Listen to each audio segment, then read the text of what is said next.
پورې چې د پېښور های کورټ د کیس تعلق دی پېښور های کورټ ته زمونږ د پښتونخوا صوبې صدر احمد ولي خان چې کوم دی هغه یو پټیشن کړی دی او غوښتنه په هغې کې زمونږ دا ده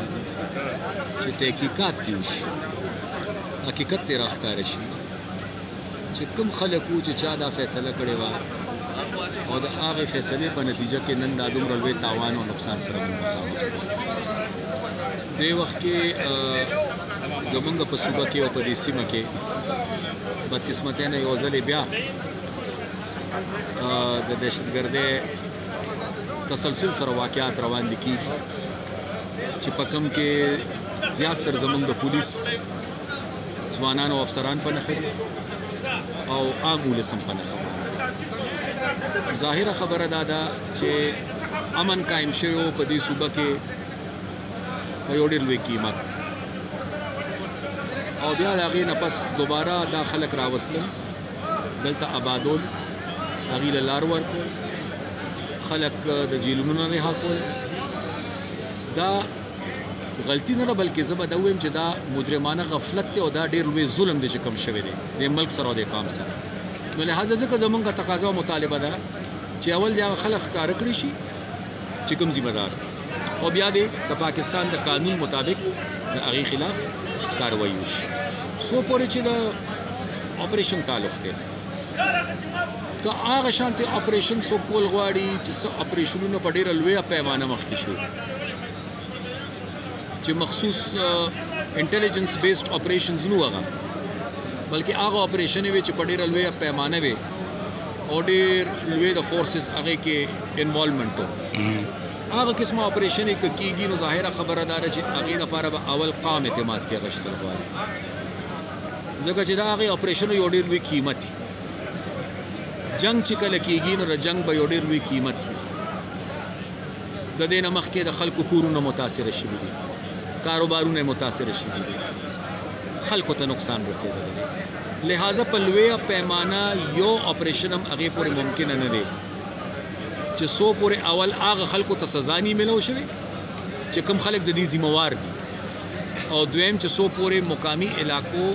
خلک په اعتماد کې نه دي غښتلی شوی دا دواړه خبرې ضروري دي که دا خبرې نه شوې نو هر قسمه اپریشن که وشي د هغې به فایده نه وي د هغې به نقصان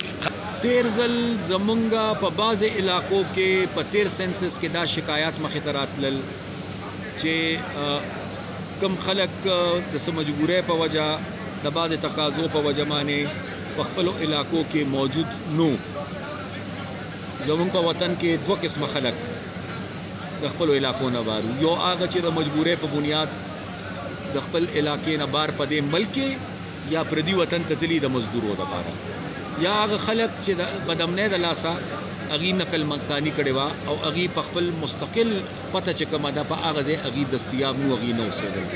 د هغه خلکو د رجسټریشن په حواله ډېر لوی شکایت را روان او د هغې په وجه باندې زموږ تعداد آبادي بالخصوص سابقه قبایلي علاقو کې هغه نو ریفلیکټ شوی هغه تعداد نو په ریکارډ راغلی چې کوم تعداد اصل تعداد دی تر دې ساعتو پورې په پښتونخوا په سیمه کې داسې څه ډېر لوی پیمانه باندې شکایت نه دی راغلی خو زه امید کوم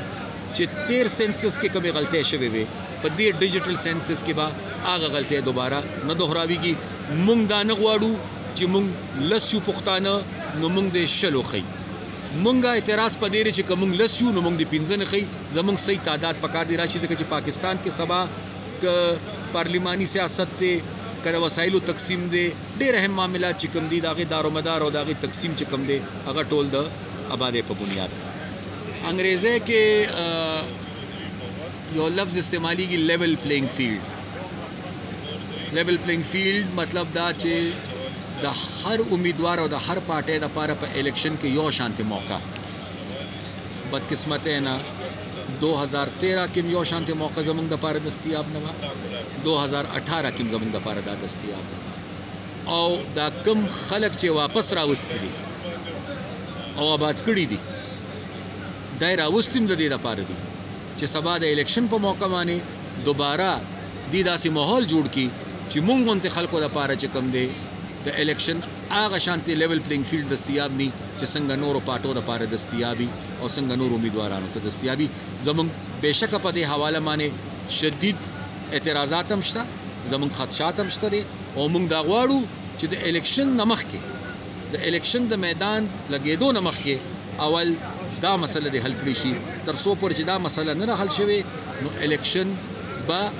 فیر او فری نه وي.